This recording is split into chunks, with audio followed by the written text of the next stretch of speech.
21 minutes past 9, if you like. 39 minutes till Lauren Laverne, Friday Film Club and Memory Tapes, I imagine. Now, listen, I've got to warn you that I wrote the introduction to my next guests when I was drunk last night, so it might be a bit emotive. You know, I get a bit maudlin when I'm drunk, so I don't know. Let's read it again. Some things remain conjecture, some absolutes. To my mind, though, Bill Hicks was the greatest comedian that ever lived. That incomparable balance between life-changing polemic and willy jokes was at the time unprecedented. To this day, hearing him express his beliefs about life and death and existence makes me want to cry. It is so resonant. I told you to get like that. One man agreed, or a couple of men agreed, as a matter of fact, and made a documentary in the hope that it might keep the spirit of Bill's message alive. And they are here with us this morning, Matt Harlock and Paul Thomas. Good morning, guys. Morning. Hey there. Are you well? We are indeed. It's a lovely summer day, isn't it? Matt's just cycled in, and I've never seen a man looking so ready for summer. 3/4 length trousers. What could be described as almost a Hawaiian shirt. It's my Hunter S. Thompson shirt, yeah. It is. That's the look. It works. It's great. Slightly moist back, no doubt.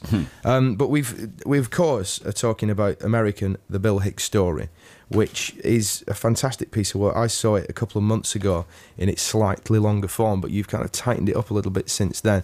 For the uninitiated, it's going to be out in a lot of cinemas today. In London, also a few in Dublin, Cardiff and other different places, but it's going around the country a little bit later in the month. But for the people who haven't yet seen it, can you just tell them what to expect? The Bill Hicks Story is, as you say, about Bill Hicks, who many people believe to be the greatest comedian that America has ever produced.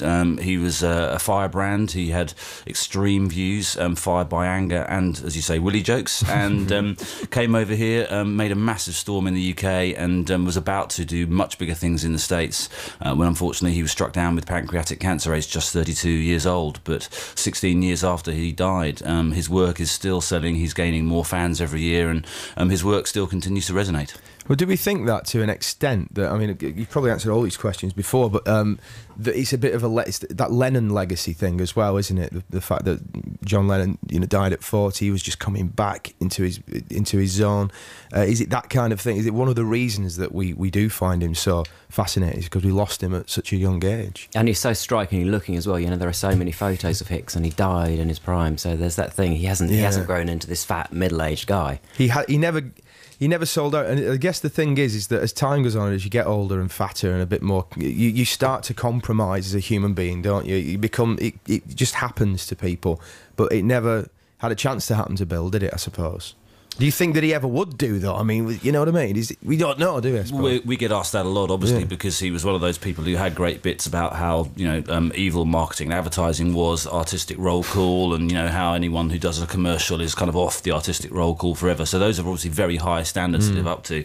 Whether he would have sold out or not, and whether he'd have ended up doing, sort of beer commercials, I find it hard to believe, because I think it would have essentially been a refutation of everything that he stood for. But at the same time, I think that we all swim in the same bath water, and what's funny on stage is black and white. What's real life is shades of grey. So I think that the fact that he died young means that he never got the chance to do that, and I think that that's something that draws people to him. It gives people kind of a sense of there is someone who lived without never sold out, doing it, who never compromised, and that's nice to know. Yeah, I mean, some of the routines that he does around that kind of thing are so hilarious, but also incredibly offensive to a degree. When he does I think he does the Dominion show just down the road there at Tottenham Court Road, and he's one of his great lines, isn't it?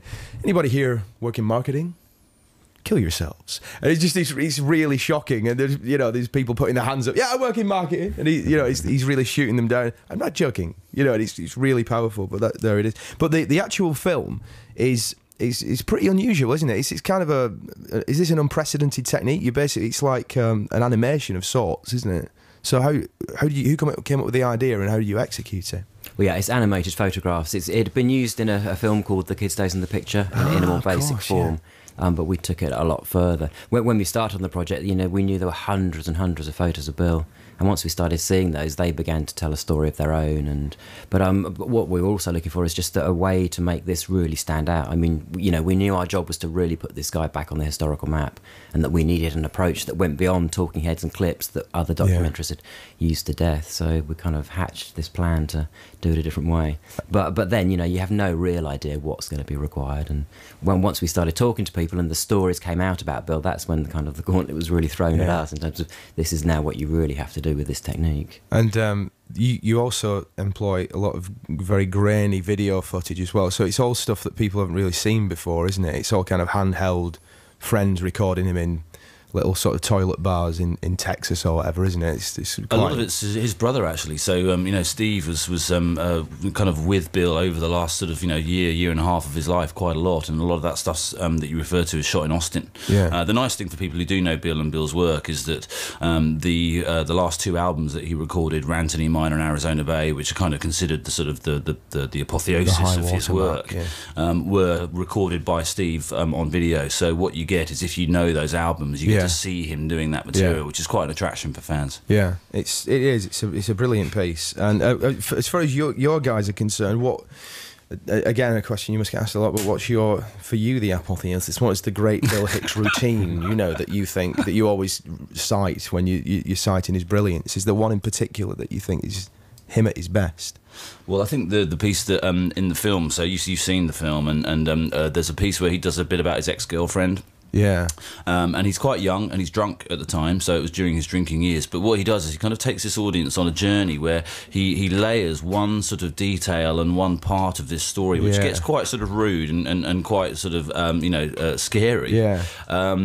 Just one layer on top of another. You can hear the audience just going, "Oh, he's not going to do more than that, is he?" And then he takes them right up to the top and then lets them off at the end. And so in the way that he was able to master an audience and to push them and then let them off and just give this wonderful. I think that's a great example of what he really was able to do. He was an incredible showman, an incredible craftsman, wasn't he? There's no question about that. And the power with which he delivers his later material as well, when I guess he knows he's dying, it adds an extra element of poignancy to it as well, doesn't it? So there's a lot there. There's a lot of Hicks to look at, basically, for the people that haven't. But I imagine a lot of our listeners are very, very much aware of him. So I imagine they'll all want to go and watch this American, the Bill Hicks story. Basically, just look out for it. It is in a lot of places, especially in London, from today, and coming out throughout May and June, the rest of the places.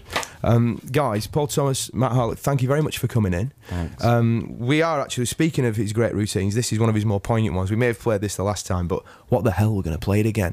It's just a ride. The world is like a ride at an amusement park, and when you choose to go on it, you think it's real, because that's how powerful our minds are. And the ride goes up and down and round and round. It has thrills and chills, and it's very brightly colored, and it's very loud, and it's fun for a while. Some people have been on the ride for a long time, and they begin to question, is this real? Or is this just a ride?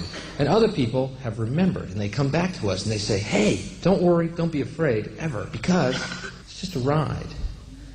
But we always kill those good guys who try and tell us that. You ever notice that? And let the demons run amok? But it doesn't matter, because it's just a ride. And we can change it anytime we want. It's only a choice. No effort, no work, no job, no savings of money. A choice right now between fear and love. The eyes of fear want you to put bigger locks on your door, buy guns, close yourself off. The eyes of love instead see all of us as one. Take all that money we spend on weapons and defense each year and instead spend it feeding, clothing, and educating the poor of the world, which it would many times over, not one human being excluded, and we can explore space together, both inner and outer, forever in peace. Thank you very much. You've been great. I hope you enjoyed it. London, you're fantastic. Thank you. Thanks to Thank Paul you very much. And to Matt.